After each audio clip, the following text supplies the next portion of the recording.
Հայաստանի դեմոկրատական կուսակցությունը 2017-ի խորհրդարանական ընտրություններին կմասնակցի դաշինքով։ Բանակցություններն այլ ուժերի հետ ընթացքի մեջ են, ապագա դաշնակիցների մասին կուսակցության նախագահը այս պահին լռում է։ Ընդդիմադիր ուժերի հետ միասին իհարկե այն ուժերի, որոնք կընդունեն այդ ընդհանուր հիմնարար սկզբունքները, ովքեր համաձայն կլինեն այս համակարգը փոխել։ Ուժերն առաջիկա քաղաքական պայքարի վրա կենտրոնացնելու համար Դեմկուսի նախագահը վայր է դրել համաշխարհային հայկական կոնգրեսի առաջին փոխնախագահի լիազորությունները։ Իր հիմնական նպատակը նա համարում է ընտրությունների արդյունքում 4-րդ հանրապետության հիմնադրումը։ Չեմ ուզում, որ որևէ մեկը դրանից շատ ահաբեկվի,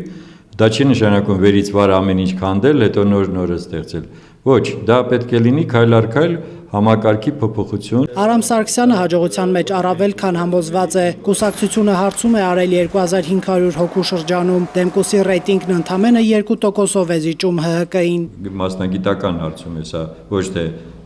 այսպես սիրողական մակարդակով։ Մեր այս պահին մինչև 6%-ը մենք հիանալի արդեն գիտենք, որ դա հստակ է, թե ինչքան կավելացնենք, դա այլ խնդիր է։ Մի քանի այլ կուսակցություններ, եթե հանրապետականին շատ է հետաքրքրում, ես կարող եմ ասել, որ իրենց 8.5-ից ավել չի բարձրանում անգամ, դա էլ հետաքրքիր է։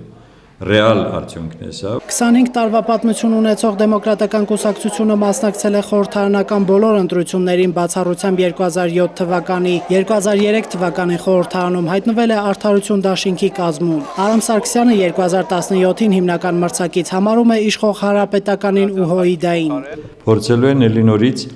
օգտագործել փողի